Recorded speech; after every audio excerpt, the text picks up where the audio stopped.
Buenos días, hermanos. La lectura de hoy está en el libro de Romanos, capítulo 15, versículo del 1 al 6.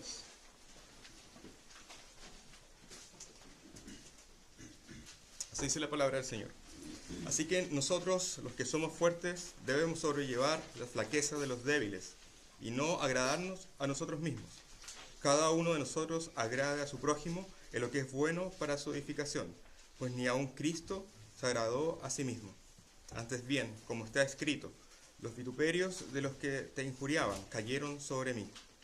Porque todo lo que fue escrito en tiempos pasados para nuestra enseñanza se escribió, a fin de que por medio de la paciencia y el consuelo de las Escrituras tengamos esperanza, y que el Dios de la paciencia y del consuelo os conceda tener el mismo sentir los unos para con los otros conforme a Cristo Jesús, para que unánimes, a una voz, glorifiquéis al Dios y Padre de nuestro Señor Jesucristo. Hermanos, esta es la palabra del Señor. Gracias a Dios.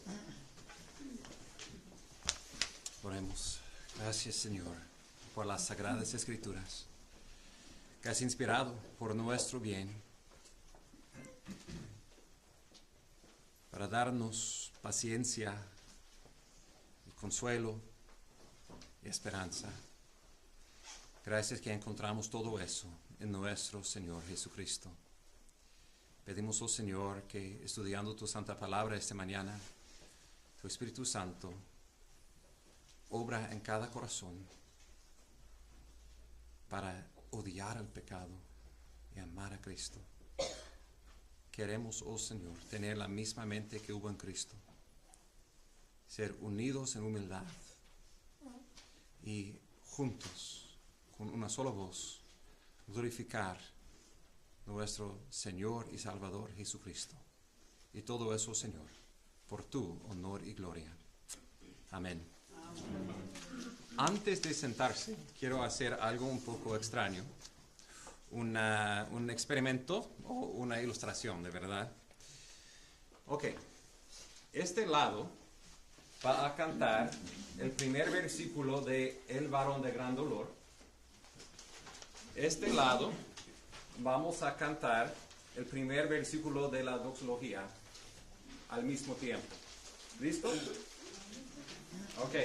Iván, tú vas a guiar tu lado, mi lado, con voz alto.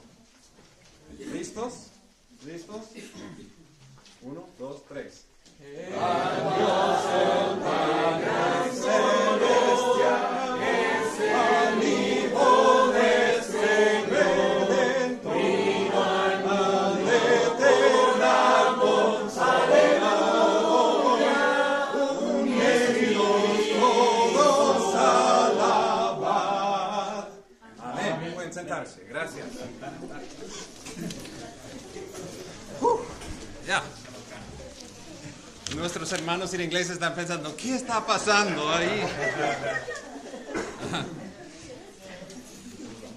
Este es lo opuesto de lo que vemos en versículo 6 de Romanos 15. Para que unánimes, a una sola voz, glorifiquéis a Dios y Padre de nuestro Señor Jesucristo. Somos hechos para glorificar a Dios, individualmente y como cuerpo, como un solo cuerpo. Y literalmente este versículo 6 dice no solamente con una sola voz, con una sola boca. Somos un cuerpo, con una boca, para cantar con fuerza, unidos para la gloria de nuestro Señor. Lo que hemos visto es, si estamos todos tratando de glorificar a Dios, pero no haciéndolo en una manera unido, es una cacofonía, no una sinfonía de gloria para nuestro Señor. En Romanos 15, 1 a 6, él está explicando cómo es que podemos demostrar la unidad que tenemos en Cristo para el fin de tener una mente, una boca para su gloria. Y eso es, primeramente, versículos 1 y 2, con los fuertes en la fe, sobrellevando las debilidades de los hermanos, del prójimo en su debilidad. en versículo 3 vamos a ver el gran ejemplo de eso. Cómo es Jesucristo el fuerte, quien llevó nuestras debilidades, más que eso, nuestro pecado en la cruz. Y en versículo 4 vamos a ver que toda la escritura, al fin de cuentas, fue inspirado y dado a nosotros para fortalecernos, para sufrir, para sobrellevar las debilidades de otros, porque tenemos una esperanza revelada en las escrituras. En la luz de todo eso, la bendición que él ora para la iglesia de Roma y para nosotros es que tenemos una sola mente, que tenemos una sola boca para glorificar al Señor. Este pasaje es en el contexto de Pablo animando la iglesia de dar la bienvenida, de recibir con amor los otros hermanos como Cristo nos ha aceptado. Romanos 15:7 es, creo, el versículo central o tema central de esta sección. Versículo 7 dice: por tanto, aceptaos los unos a los otros, como también Cristo nos aceptó para gloria de Dios. Hemos visto que debemos aceptar a los que Jesús acepta. Este no es como el mundo dice, que no debemos hablar del pecado, que no debemos tener distinciones, que tú crees en el Dios de los mormones o el Dios de los musulmanes, o tú eres un ateo o tú eres un cristiano, no importa, los aceptamos. Al fin de cuentas, no podemos aceptar a los que Jesús no acepta. Él es el camino, la verdad y la vida. Nadie viene al Padre sino por Él. Entonces, si Dios no lo acepta, no podemos aceptar como hermanos. Pero aquí Pablo está hablando de hermanos en Cristo, los que comparten fe en las doctrinas centrales de la inspiración de la Biblia, o que hay un solo Dios en tres personas, que Cristo murió como el Hijo de Dios por nuestro pecado y fue resucitado el tercer día, que solo por fe en Él somos perdonados y salvados.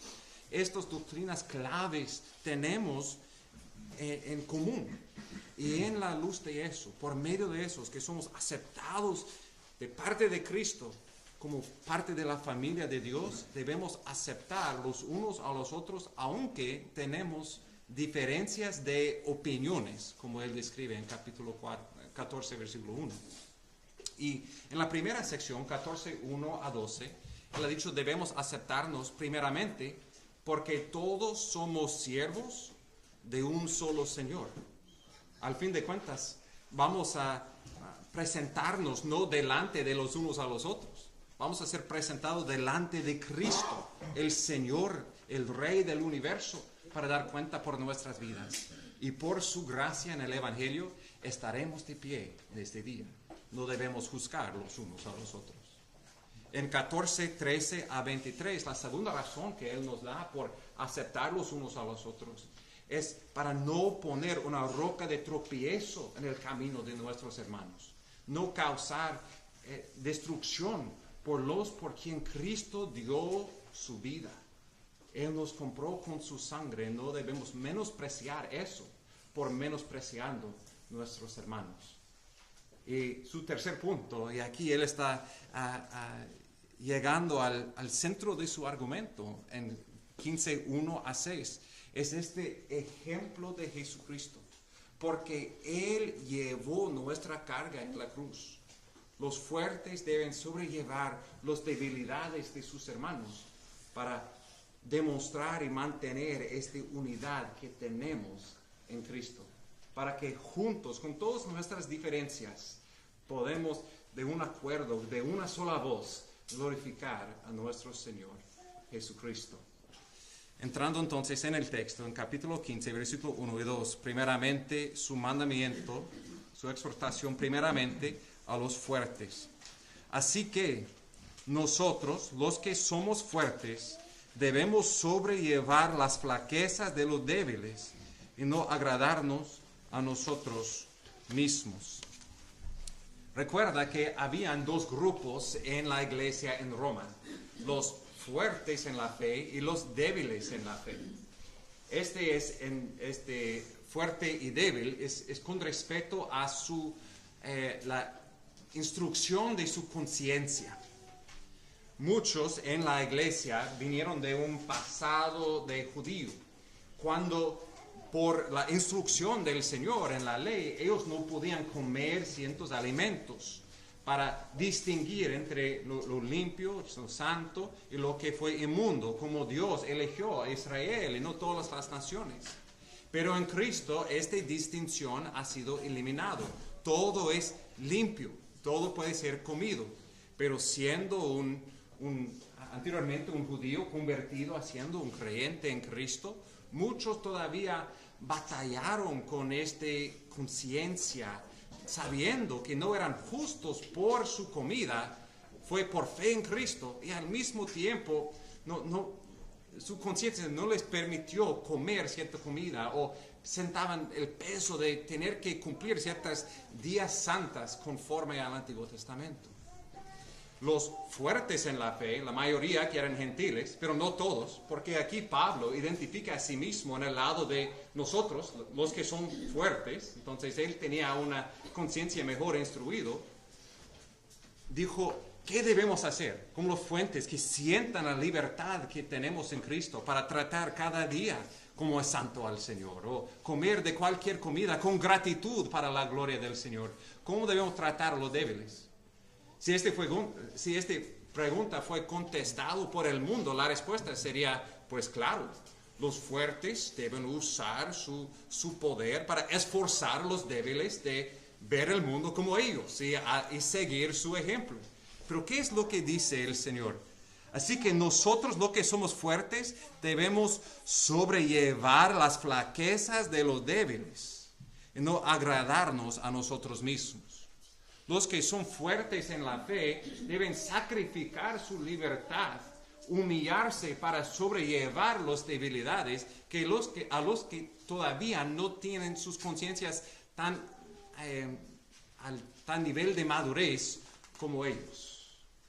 Es una gran demostración, como vamos a ver, de la humildad que hubo en Cristo. Claro, Pablo no está diciendo que si hay una persona con una convicción en una área, que todo el resto de la iglesia tiene que seguir conforme a su convicción. Lo que él está diciendo es que no debemos poner una roca de tropiezo para ellos. Podemos personalmente practicar nuestra libertad conforme a nuestra conciencia, pero hacerlo en una manera de amor, que está siempre pensando en el bienestar de nuestro hermano, y no haciendo algo que va a causarles caer en su conciencia. La semana pasada vemos el ejemplo del vino, que habían personas en la iglesia de Roma bateando con esta convicción.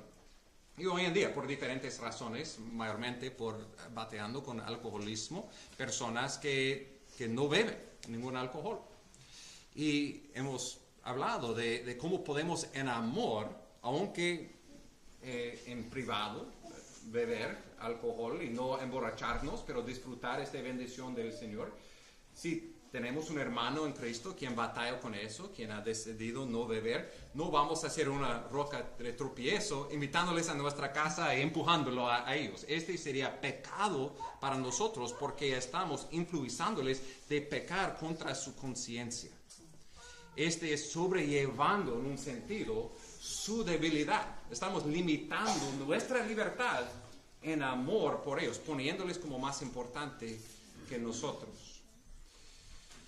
Estaba tratando de pensar en otros ejemplos de cómo podemos en la práctica sobrellevar las debilidades de nuestros otros hermanos. Y no es exactamente lo mismo en el sentido de cosas de convicción, pero en el principio de que todos nosotros estamos en diferentes niveles de madurez. Todos nosotros estamos proyectos de construcción en que Dios todavía no ha terminado con nosotros. Y entendemos que el nivel de madurez que tenemos por la gracia de Dios. Y es muy fácil por nosotros, después de tal vez 15, 20 años de Dios trabajando en nosotros, olvidar tanto tiempo y tanto paciencia Dios ha tenido con nosotros y no tener paciencia con los que nos vemos como débiles en la fe. Este es fácil en áreas de teología. De mi punto de vista, veo las doctrinas de gracia como la enseñanza bíblica. Y el énfasis de la gracia soberana de Dios veo como clave a lo que enseña la Biblia. Pero muchas personas son creyentes en Cristo que no están de acuerdo con estas doctrinas. ¿Qué debe ser nuestro punto de vista acerca de ellos? ¿Dudar de su salvación? No, creo que este no es amoroso para ellos. Por muchas personas es muchos años estudiando las Escrituras hasta llegar a esta conclusión. Debemos tener paciencia, no debemos tener un orgullo acerca de nuestro conocimiento teológico o bíblico. El conocimiento infla, pero el amor edifica. No queremos quedar en nuestra debilidad. Vamos a ver en versículo 2. Queremos todos estar en el proceso de siendo edificado y creciendo, pero eso con paciencia, en amor los unos con los otros. Muy prácticamente, cuando una persona viene a conocer a Cristo, este Biblia es un libro muy grande, con 66 libros, y dónde está todo, y ya, dónde está este versículo, y prácticamente en nuestra casa, diariamente leemos la Biblia juntos, y estamos tratando de, Sela está aprendiendo cómo leer, y sus hermanos tienen que tener paciencia, lentamente cada palabra, pero ella está aprendiendo poco a poco. Y todos nosotros estamos en este proceso de madurando en Cristo, en nuestras áreas de servicio. Si vamos a crecer, no solamente los más maduros pueden hacer todo. Todos nosotros como un cuerpo somos hechos para servir. Esto significa que diferentes miembros van a tratar de hacer cosas y no hacerlo perfectamente la primera vez o después de 100 veces de haciéndolo, pero con práctica, creciendo, sirviendo. Y tenemos que soportar las deficiencias, las debilidades de los unos a los otros, porque todos nosotros tenemos estas áreas en que somos más fuertes, en otras áreas en que somos más débiles. Queremos, por un lado, los que son, o las áreas en que somos fuertes, tener paciencia con personas que no han llegado al nivel de madurez que tenemos. Pero por otro lado, si identificamos en nosotros un área de debilidad, no queremos decir, ok, estoy contento con mi debilidad. Es querer crecer poco a poco para cada uno de nosotros ser más y más como Cristo. En versículo 1, él dice, debemos sobrellevar las flaquezas de los débiles y no agradarnos a nosotros mismos. Cada uno de nosotros agrade a su prójimo. Cuando él está mencionando el prójimo, él está recordándonos del mandamiento que él ha repetido en Romanos 13, 9 y 10. Amarás a tu prójimo como a ti mismo. El amor no hace mal al prójimo. Por tanto, el amor es el cumplimiento de la ley. Este segundo de los dos grandes mandamientos, debemos amar a Dios de todo nuestro ser y amar al prójimo como a sí mismo. Y él está recordándonos de eso para decir, no debemos agradar a nosotros primero, pero agradar al prójimo en todo. Todos nosotros vivimos para gozo. Vivimos por lo que va a crecer nuestro gozo y minimizar nuestro dolor. Y él está diciendo, no piensa solamente en ti mismo, en tus decisiones, pero lo que va a resultar en agradecimiento, en gozo para tu hermano, para tu prójimo, en vez de ti mismo, primeramente. Sobrelleva sus debilidades, sacrifica tus libertades por lo que va a hacer, por el bienestar del prójimo, de tu hermano. En particular, ¿qué es este bueno que estamos buscando? Versículo 2. En lo que es bueno para su edificación. Piensa en eso. Este es lo gran bueno que estamos buscando. En este proyecto de construcción no es un proyecto individual simplemente. Muchas veces pensamos en nuestras vidas cristianas como algo entre nosotros y Cristo. Y esta es parte, sí. Pero hemos sido salvados para ser hecho una familia, un cuerpo, unidos los unos a los otros. Estamos en este proyecto de construcción juntos. No solamente para crecer en Cristo yo o mi familia, pero todos nosotros como una iglesia. Debemos orar los unos por los otros. Debemos estar siempre buscando cómo puedo ayudar a mi hermano cuando veo una área de deficiencia, de no sentir, pues por lo menos soy mejor que esta persona. Esta fue la actitud del fariseo. Más veando, voy a orar por esta persona. No chismear en contra de ellos, no ser orgulloso sobre ellos, pero en humildad desear que todos nosotros seamos presentados santos, maduros en Cristo delante del Señor.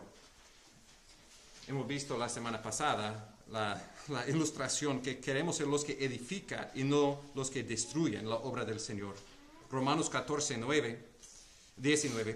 Así que procuremos lo que contribuye a la paz y a la edificación mutua. No destruyas la obra de Dios por causa de la comida. No queremos ser como Sela, quien estaba tratando de robar y destruir el torre de los bloques que aún estaba haciendo. Cristo está edificando la iglesia y queremos ser los que están con la fuerza de Cristo siendo utilizados por Cristo para edificar su iglesia y no destruir su iglesia. Entonces, esta primera sección debemos preguntarnos ¿a dónde son las áreas en que soy fuerte? ¿Y cómo puedo sobrellevar las debilidades a otros y ayudarles haciéndolo con una actitud de superioridad, pero con humildad, ayudando a mis hermanos? Y por otro lado, en las áreas en que con humildad veo necesidad de crecer y teniendo un plan, estudiando las Escrituras y por su gracia poniendo en práctica una vida que está creciendo diariamente en ser más como Cristo. En versículo 3 vemos el gran ejemplo de sobrellevando las debilidades de otros, el ejemplo del sacrificio de Cristo. Romanos 15:3, pues ni aun Cristo se agradó a sí mismo. Antes bien, como está escrito, los vituperios de los que te injuriaban cayeron sobre mí. Pasa conmigo, por favor, a Salmo 69. Pueden ver con las letras mayúsculas que Pablo está citando las Sagradas Escrituras. Aquí, Salmo 69, versículo 9. Salmo 69 fue escrito por el rey David y es un salmo mesiánico, es decir, es un salmo profético del Cristo que iba a venir. Hay partes de este salmo que que podemos conectar con la vida de David, pero al fin de cuentas tiene su cumplimiento en Cristo en la cruz, en las burlas que él recibió. Y Pablo está citando eso como un ejemplo de cómo Jesús no agradó a sí mismo, pero cómo él sobrellevó las burlas, sobrellevó los vituperios del pueblo para la gloria de su Padre. En versículo 1 de Salmo 69, David, inspirado por el Espíritu Santo, dice: sálvame, oh Dios, porque las aguas me han llegado hasta el alma. Me ha hundido en cieno profundo y no hay donde hacer pie. He llegado a lo profundo de las aguas y la corriente me anega. Cansado estoy de llorar, reseca está mi garganta. Mis ojos desfallecen mientras espero a mi Dios. Más que los cabellos de mi cabeza son los que sin causa me aborrecen. Poderosos son los que quieren destruirme. Sin razón son mis enemigos. Me hacen devolver aquello que no robe. Este es un salmo en que David, y al fin de cuentas Cristo, está ahogando bajo el sufrimiento, el dolor, y él explica que estas aguas son las aguas de Él llorando por el dolor que Él está sufriendo, siendo burlado por el pueblo que odian a Él sin razón. En este salmo, Él clama al Señor. Él clama primeramente que Dios juzga a sus enemigos. Y también Él clama que Dios justifica a Él, que Dios salva a Él. Y el salmo termina con la salvación del Señor. Versículo 29. Pero yo estoy afligido y adolorido. Tu salvación, oh Dios, me ponga en alto.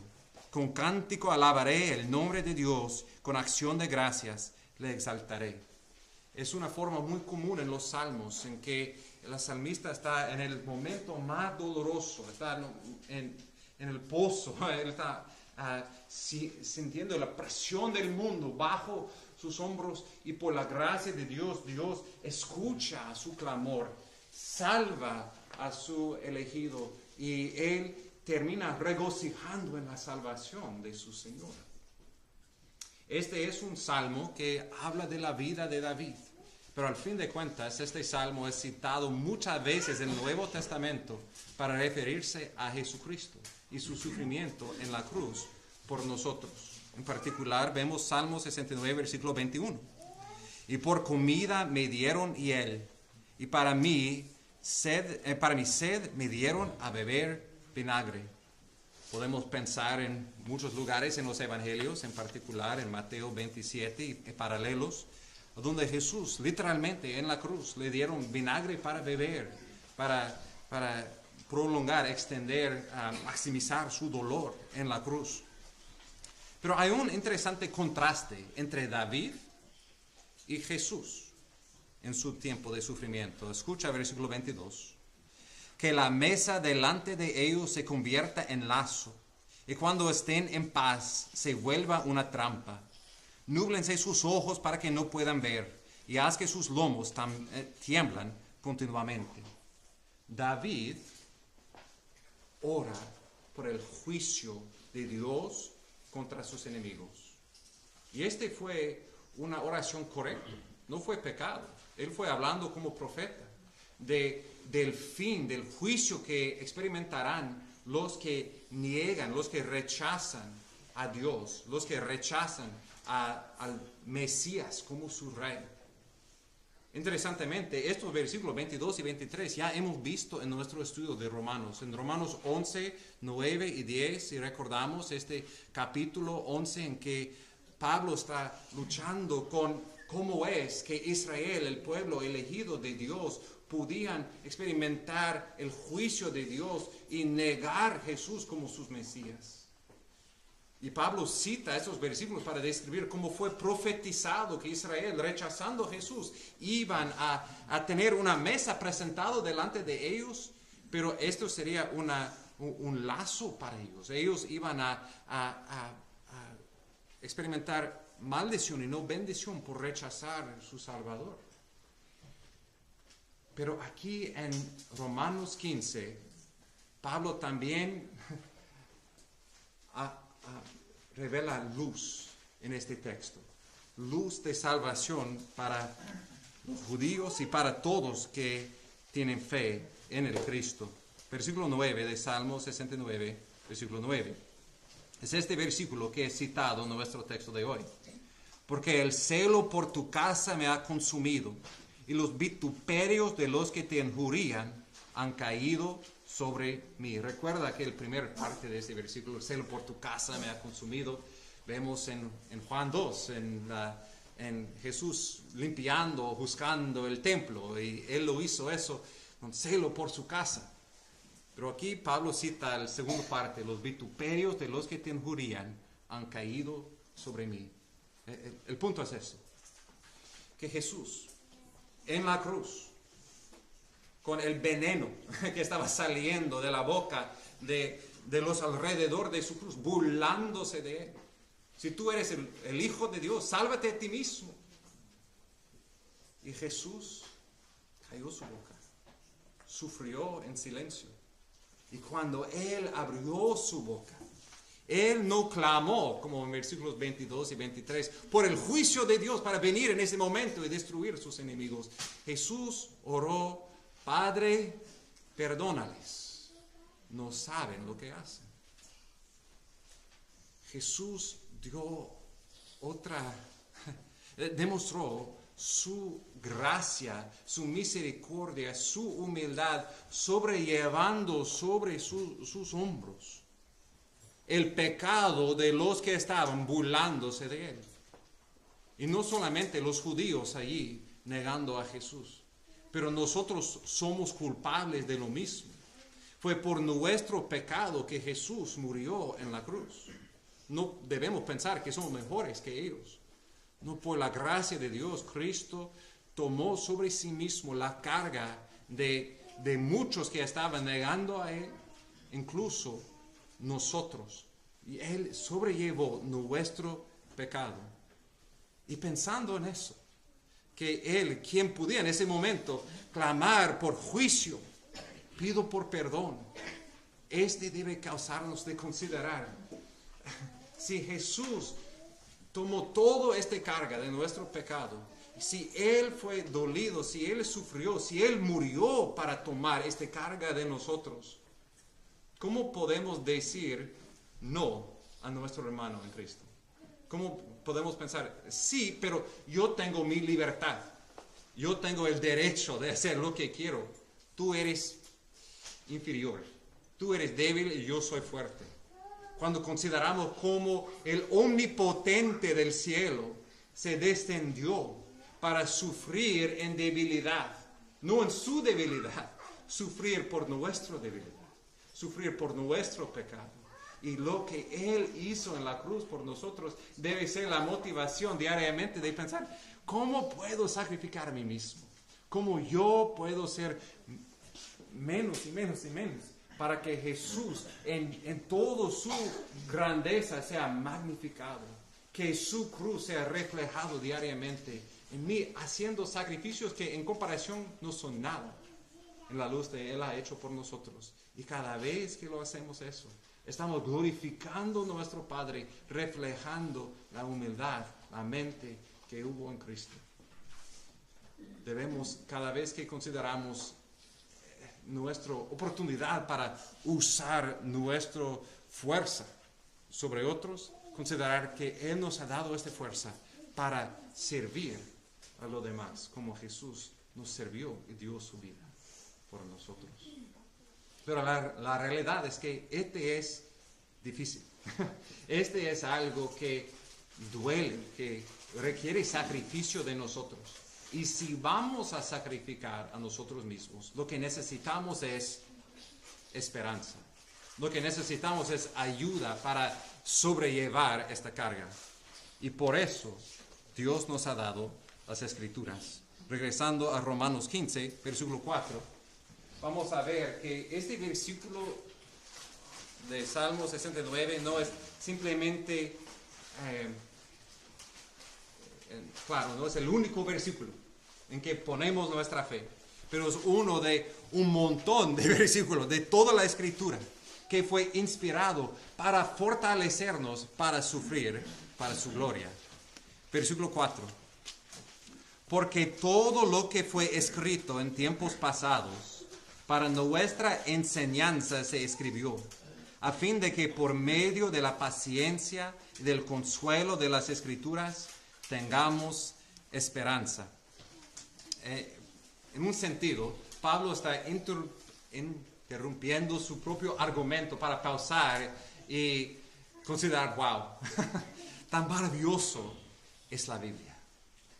Tan increíbles son todas las promesas del Señor para fortalecernos, para hacer la gasolina que necesitamos, para continuar sufriendo, siendo los fuertes para los débiles. Él dice, todo lo que fue escrito en tiempos pasados para nuestra enseñanza se escribió. Toda la Biblia, desde Génesis a Malaquías, Génesis a Apocalipsis, fue escrito para nosotros, para nuestra enseñanza. Vamos a ver hoy en nuestra escuela dominical, estudiando Éxodo, todos esos detalles sobre el tabernáculo, esto fue escrito para mí, este tiene relevancia en mi vida. Sí, vamos a ver. Y fue escrito para nuestra enseñanza, para darnos paciencia, consuelo, esperanza. Vamos a ver cómo cada parte de la Escritura nos apunta a Cristo y este nos da esperanza. Él dice, fue escrito por nuestra enseñanza a fin de que por medio de la paciencia y del consuelo. La palabra paciencia es la palabra en griego hupomone, o aguantar bajo presión. Es conectado con esa idea de cómo sobrellevamos las debilidades de otros. Este va a poner más peso sobre nosotros, más sacrificio, una vida más duro que tendría que ser si no tenemos que considerar las necesidades y debilidades de otros. Pero la Escritura nos da el poder para tener paciencia, para sobrellevar en tiempo de sufrimiento o de autosacrificio, tener la fuerza para hacerlo.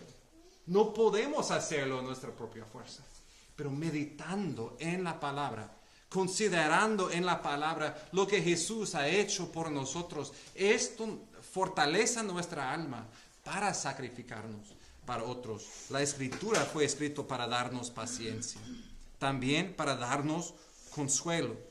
La palabra consuelo es la palabra paraklesis, que literalmente significa llamado al lado. Es fácil para desviarnos del camino o no ser balanceado. Y necesitamos algo o alguien para venir al lado y apoyarnos, para mantenernos rectos y firmes. Y la palabra de Dios hace eso. Cuando estamos desviando, es la palabra que corrige a nosotros y apoya a nosotros para continuar con consuelo. Y Él dice, paciencia, consuelo, y de las Escrituras tengamos esperanza. Si vamos a sufrir, si vamos a negarnos hoy, lo hacemos en la luz de algo mejor que viene. Hay una razón, hay una motivación. Y esta esperanza encontramos en las Escrituras. Si estás aquí cansado, triste, desanimado, depresionado, ¿cuál es la fuente de nuestra esperanza? La fuente es la Biblia. Muchas veces es nuestra tristeza, nuestra depresión espiritual, que cuando nos rendimos a eso, cerramos nuestras Biblias. Pero Pablo está diciendo, ábrelo, absórbalo. Este es a donde vas a encontrar luz en las tinieblas, en las promesas del Señor. Y quiero considerar unos ejemplos de esta esperanza que tenemos en Romanos. La palabra esperanza encontramos en Romanos 5:2.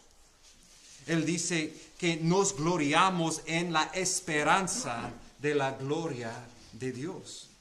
Si somos cristianos, sea tan oscuro los tiempos en que estamos viviendo, este es nuestra ancla firme, que un día vamos a ver por la gracia de Dios la gloria de Dios.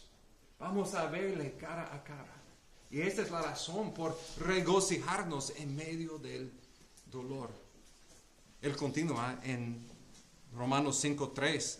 Y no solo esto, sino que también nos gloriamos en las tribulaciones, sabiendo que la tribulación produce paciencia, la paciencia carácter probado, el carácter probado esperanza, y la esperanza no desilusiona.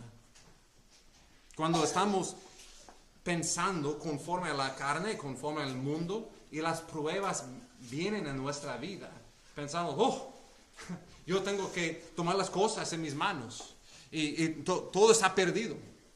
Pero cuando llenamos nuestras mentes y corazones con la palabra de Dios, estamos recordados de la esperanza que tenemos en Cristo. Que sobre el trono del universo nuestro Rey está sentado y que Él está cooperando todo para bien. que Él está usando estas tribulaciones en nuestras vidas para enseñarnos paciencia, para sobrellevar más y más peso. Él está creciéndonos en carácter probado. Él está tomando nuestra fe como oro, pero con muchas imperfecciones y trayendo más calor para limpiarnos, para que sea oro puro. Y todo eso para recordarnos de la esperanza que tenemos, de compartir la gloria de Dios. Estamos en proceso de siendo edificado, hecho más maduro para reflejar la gloria de Cristo. La Escritura nos da una perspectiva celestial de las pruebas en que estamos sufriendo y nos recuerda de nuestra esperanza que no disoluciona. Todo lo en que podemos confiar en ese mundo va a disolucionarnos al fin de cuentas, pero Cristo nunca, Él queda fiel y nuestra esperanza es perfecta. En Romanos 8, Él habla de este mundo caído y la esperanza que tenemos en Cristo. Romanos 8:20. Porque la creación fue sometida a vanidad, no de su propia voluntad, sino por causa de aquel que la sometió, en la esperanza de que la creación misma sea también librada de la esclavitud, de la corrupción, a la libertad de la gloria de los hijos de Dios. Cuando vemos las noticias, es fácil de tener temor. Y cuando vemos un mundo que parece estar siempre creciendo en más y más maldad, vemos en las Sagradas Escrituras la esperanza que aunque este mundo por causa del pecado de Adán es lleno con pecado, y a veces parece como el enemigo está ganando, sabemos otra vez quién ganó en la cruz, quién está reinando y que Él está en proceso de poniendo todos sus enemigos debajo de sus pies, que Él va a regresar y vamos a ver la muerte de la muerte y vamos a ver Jesús reinando para siempre y vamos a reinar junto con Él. Esta esperanza que tenemos, que es seguro, es nuestra ancla en tiempo de dolor, para sacrificar a nosotros mismos. Sí, vale la pena seguir a Cristo. Y cómo somos fuertes con este fe, es por la esperanza que tenemos meditando diariamente en la Biblia. Finalmente, acerca de esta esperanza, lo que vamos a ver en nuestra sección la próxima vez que estudiamos Romanos, en 2 semanas creo, Romanos 15, versículo 12 y 13. Y a su vez Isaías dice, retoñará la raíz de Isaí, el que se levanta a regir a los gentiles pondrán en él su esperanza. Y el Dios de la esperanza os llene de todo gozo y paz en el creer, para que abundes en esperanza por el poder del Espíritu Santo. Necesitamos desempacar eso, pero rápidamente nota, esta esperanza que tenemos es esperanza en el Dios Trino. Los gentiles pondrán en Él, en Cristo, su esperanza. Versículo 13, el Dios, es decir, el Padre de la esperanza os llene de todo gozo y que abundes en esperanza por el poder del Espíritu Santo. En la Biblia encontramos el Dios Trino. Encontramos el Padre, quien es la fuente de toda esperanza. Y esta esperanza encontramos en su Hijo, quien Él envió para ser nuestro Salvador y Rey. Y cómo experimentamos esta esperanza es por medio del Espíritu Santo, quien Él ha enviado para darnos el poder que hay en esta esperanza. Es maravilloso las escrituras que tenemos y cómo negamos este paz, esta esperanza cuando cerramos nuestras Biblias. Que diariamente llenamos nuestras mentes, meditamos en esas promesas, siendo refrigido diariamente, oh Señor, lléname más y más con la seguridad de mi salvación, de la esperanza que hay en el futuro para nosotros, tus hijos adoptados, que hay en ti, mi Dios Trino, Y esta esperanza es la motivación de negarme a mí mismo hoy en la luz de la esperanza que tenemos en Cristo. Finalmente, él termina con una bendición, con una bendición del Señor, que él ora para la iglesia de Roma y para nosotros también. Romanos 15, versículos 5 y 6. Y que el Dios de la paciencia y del consuelo os conceda tener el mismo sentir los unos para con los otros, conforme a Cristo Jesús. Él ha dicho en versículo 4 que las escrituras son el fuente de paciencia y consuelo. Y al fin de cuentas, esta escritura es poderoso para hacerlo, porque Dios mismo da esta paciencia y este consuelo. Y no solo eso, pero que esta paciencia y consuelo también son combinados con una oración por tener la misma mente. Lo que Pablo no está diciendo, creo, es que todos nosotros debemos tener exactamente las mismas opiniones sobre todos los tópicos de opinión. Si él fue orando por eso, no sería necesario escribir capítulos 14 y 15. Hasta que Jesús regresa, vamos a tener diferencias de opinión en cosas secundarias. Entonces, ¿qué es este mismo mente, este mismo sentir que él quiere que tenemos? Tener el mismo sentir los unos para con los otros conforme a Cristo Jesús. Es esta mente de humildad. Romanos 12, 16. Tener el mismo sentir unos con otros. No seáis altivos en vuestro pensar, sino condescendiendo con los humildes. Con los humildes. No seáis sabios en vuestra propia opinión. En otras palabras, él está diciendo lo que él dice en Filipenses 2. Siendo del mismo sentir, conservando el mismo amor, unidos en espíritu, dedicados a un mismo propósito, no hagáis por egoísmo o por vanagloria, sino que con actitud humilde cada uno de vosotros considera al otro como más importante que a sí mismo, no buscando cada uno sus propios intereses, sino más bien los intereses de los demás. Haya pues en vosotros esta actitud que hubo también en Cristo Jesús. Si vamos a mantener la unidad que tenemos en Cristo, no necesitamos tener la misma opinión sobre todas las cosas. Necesitamos tener el mismo sentir que hubo en Cristo. Tener la mente que hubo en Cristo, que fue una mente humilde que sacrificó a sí mismo por el bienestar de su pueblo débil. Si tenemos esta misma mente, si compartimos esta misma opinión, que la cruz es mejor que todo, que demostrando humildad es más importante que demostrando mi derecho o mi conocimiento. Si tenemos esta misma mente que hubo en Cristo, vamos a glorificar a nuestro Dios. Podemos imaginar una iglesia perfecta. Sabemos que en este lado de la eternidad no existe una iglesia perfecta. Pero pensamos, ¿cómo sería que todos en la iglesia tendrían exactamente las opiniones y todas las cosas primarias y secundarias y terceras en todos aspectos? Pero esta no es la visión que Cristo tiene para su iglesia. Por alguna razón, Él nos tiene todos en diferentes niveles de madurez, en diferentes opiniones, en cosas secundarias.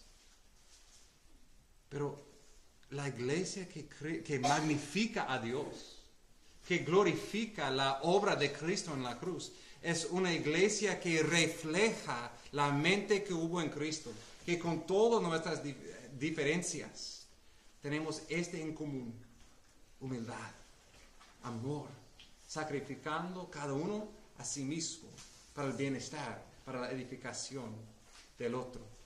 Y esto con un propósito, versículo 6, para que unánimes a una voz glorifiquéis al Dios y Padre de nuestro Señor Jesucristo. Con eso regresamos a esta cacofonía con que comenzamos. Dios nos ha hecho una sola cuerpo. Y en este cuerpo tenemos una boca.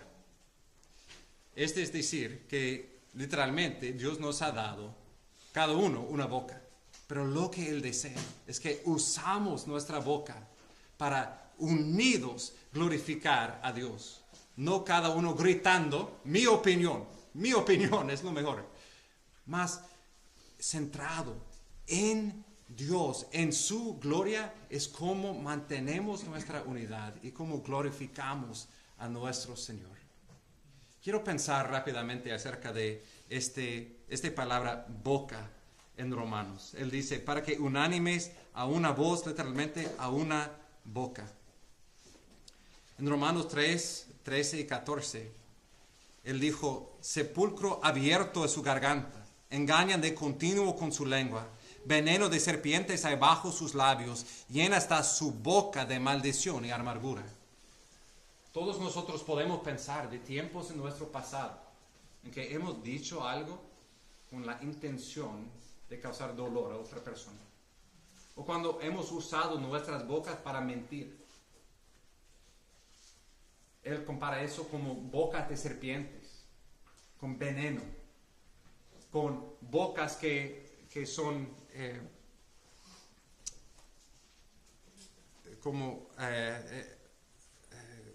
una tumba, con huesos muertos, y es lo que sale de nosotros es muerte y maldición. Romanos 3, 19, él habla de la boca. Ahora bien, sabemos que cuanto dice la ley, lo dice a los que están bajo la ley, para que toda boca se calle y todo el mundo sea hecho responsable ante Dios. Él trae nuestra boca ante el tribunal del Señor, ante la santa ley del Señor. Y cada boca se cae, no hay excusa. Por todo lo que hemos hecho, por todas las cosas malas que hemos dicho, no hay excusa. Cerramos la boca ante el juez perfecto. Romanos 10, 8 a 10. Cerca de ti está la palabra, en tu boca y en tu corazón. Es decir, la palabra de fe que predicamos. Que si confiesas con tu boca a Jesús por Señor, cree en su corazón que Dios le resucitó de entre los muertos, serás salvo. Porque con el corazón se cree para justicia y con la boca se confía para salvación. Nuestras bocas eran llenas de veneno. Nuestras bocas eran cerradas delante del Señor. Pero ahora con el Evangelio Dios ha llenado nuestro corazón, y llenando nuestro corazón con fe, ha llenado nuestra boca con confesión de fe en el Señor. Entendemos que el justo murió por los injustos, que cuando debíamos ser silenciados bajo el juicio de Dios, Jesús cerró su boca en la cruz y Él tomó nuestro lugar, Él llevó nuestra carga para poner esta palabra de salvación en nuestro corazón y en nuestra boca. Y los que confían con su corazón que Jesús es el Señor, los que proclaman con su boca que Él es el Señor, que Él resucitó de los muertos, seremos salvos. Y ahora con nuevas bocas. Romanos 15, 6. Para que unánimes a una boca glorifiquéis a Dios y Padre de nuestro Señor Jesucristo. Qué maravilloso es que Dios nos ha salvado para ser parte de un cuerpo, con una boca, para proclamar juntos la gloria de Dios. En nuestros estudios del matrimonio, muchas veces uso esta ilustración del triángulo. Y el esposo y la esposa, cuando buscan su propia gloria, sus propias prioridades, se separan más y más. Pero cuando enfocan no en sí mismo, más en Cristo, son unidos. Tanto más como una iglesia, con todas las dimensiones. Cuando estamos buscando nuestras propias vidas, nuestro propio placer, miles de direcciones. Pero cuando concentramos en el único que merece todo nuestras vidas, si vivimos para Él, vivimos. Si morimos para Él, morimos. Todo es de Él, por Él y para Él. A Él sea la gloria. Y cuando la iglesia está centrado en eso, con una voz glorificando a Dios, ahí está la demostración de la unidad que tenemos en Cristo. Somos un coro, una sinfonía, con una voz magnificando a nuestro Señor. Este requiere autosacrificio. Este requiere un enfoque en Él, quien dio su vida, tomando nuestra carga para unirnos para la gloria de Dios. Me gustaría ponernos de pie y cantar juntos, todos lados, el primer versículo de la doxología para terminar.